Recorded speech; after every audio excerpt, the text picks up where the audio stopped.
नमस्कार दोस्तों, आज 10 जुलाई 2020 को मीरा भाईंदर महानगर पालिका के आयुक्त डॉक्टर विजय राठौर जी ने एक नया आदेश पास किया है, जिसके अंतर्गत 1 जुलाई 2020 से लेकर 10 जुलाई 2020 तक के जो लॉकडाउन था वो 18 तारीख तक बढ़ा दिया गया है।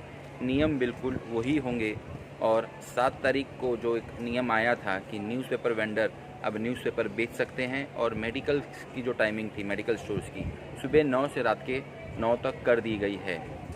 दोस्तों, हमारे शहर में, हमारे देश में, इस दुनिया में 2 प्रकार के लोग होते हैं। एक जो इस लॉकडाउन को सुनकर डिप्रेशन में आ जाते हैं, सोचते हैं कि अब आगे क्या होगा, किस प्रकार से घर चलाया जाएगा, परिवार संभाला जाएगा। एक दूसरे प्रकार के होते हैं जो एक मजबूती से खड़े रहते हैं, दूसरों का भी सहारा बनते हैं, अपने डिप्रेशन को मारते हुए दूसरों के लिए भी मदद का हाथ बढ़ाते हैं। ये वक्त भी चला जाएगा और हम फिर एक मजबूती के साथ इस शहर को, इस देश को हम आगे बढ़ाने में अपना योगदान देंगे।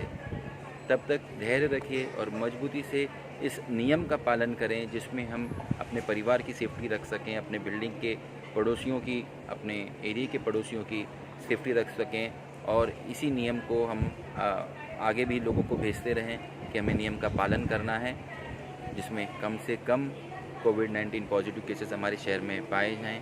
और आपको और एक चीज़ सूचित करना चाहूँगा कि जो हम कुछ दिनों से बड़ी तादाद के पेशेंट देख रहे हैं शहर में, इसका कारण यह भी है कि बड़ी संख्या में टेस्टिंग बढ़ा दी गई है। बड़ी संख्या में टेस्टिंग बढ़ा दी गई है।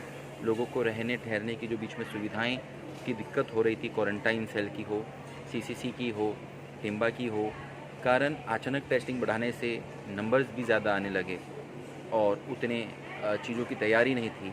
अब हर सीसीसी कोविड केयर सेंटर के नीचे रामदेव पार्क हो या टेम्बा हॉस्पिटल हो, सब जगह खुद का इंडिपेंडेंट किचन तैयार किया जा रहा है और कुछ और 24 घंटे या 48 घंटे की बात है, इसे भी अच्छी तरह से मैनेज कर लिया जाएगा। हमें धैर्य रखना है, हमें ये प्रयत्न करना है कि हमारे परिवार, हमारी बिल्डिंग, हमारे इलाके के लोग इस दुविधा से, इस कोविड के केसेस से दूर रहें और हमारे जो योगदान है शहर के लिए, डॉक्टर विजय राठौर जो नए आयुक्त आए हैं, उससे हम कंधे से कंधा मिला के साथ में काम करते रहें। धन्यवाद। जय हिंद।